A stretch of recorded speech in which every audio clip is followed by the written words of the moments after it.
will take home a selection of Nivea products, including their new in-shower body lotion designed to smooth skin, and it needs no waiting time to absorb, which is cool. It can be found in the body lotion aisle, and after the show, we will draw for this Nivea prize pack.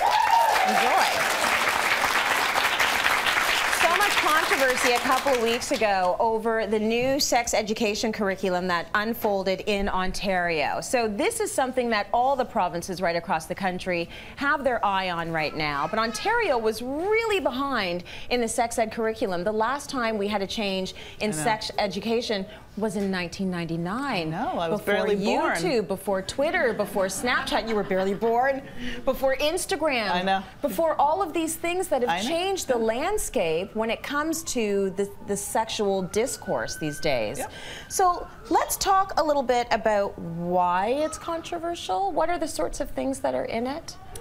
I think that what worries people who have opposition to it is the idea that the discourse is starting at a young age. Right. And things are being introduced that parents sometimes feel they want to talk about first. And you also want to have the right people talking about it.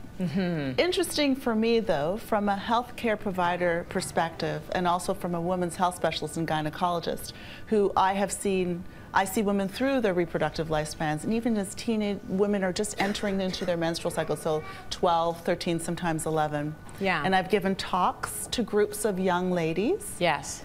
And I am continually astonished at what they know that I think that really they mustn't know at that age yet. Right. And I think that that problem, keeping our head a little in the sand about what we should be telling them, is completely different because of exactly how you opened, because the internet, because of things like sexting wasn't around, or carrying a phone or taking pictures that will be with you forever and ever, and consent. Right. Consent is another thing where you see images that are constantly pushing boundaries, which we know they are. When you're little, it's hard for you to make the difference, and this is what the pediatricians will also say. Different kids will be ready at different stages, and just because you want your kid to believe in Santa Claus and unicorns as long as they can, which I do too, I don't think that it means that we shouldn't be having the conversations. It needs to be raised by the right people, and the curriculum has to somehow be put into place by people who can speak to these things appropriately for the age group that they are going to be taught. That's a key point there, because I think when parents see, and I'm going to give you an example of the sorts of things that are happening at different ages, when parents see things like, okay, in grade 6 they're going to be speaking about masturbation, yes they will, but it's going to be an appropriate language for a grade 6 student. It's not going to be done, it's going to be in a way that's going to allow some context. So grade 1, identifying body parts, a lot of people are doing that already, but using the correct terminology. So no euphemisms. Grade 2, outlining the basic stages of human development. Grade 3, looking about the characteristics of healthy relationships, which I think is really important.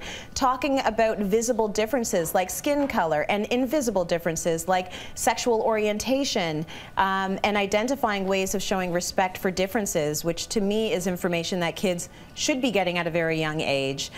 Talking about puberty in grade 4, talking about the reproductive system in grade 5, and then when they get up to grade 7 and 8, most 15 and 16-year-olds are actually sexually active, so you have to start talking about sexually transmitted diseases, and that conversation has to happen before they're actually sexually active. So from my perspective, I mean, mine are still babies, but I actually don't have a problem with it. It's the conversation that's already happening in our house at this young age. And for me too, but we are progressive. I think that we also have to remember that Ontario and Canada is a melting pot of all kinds of people. And we have, or the different provincial jurisdictions have a responsibility to all of their constituents.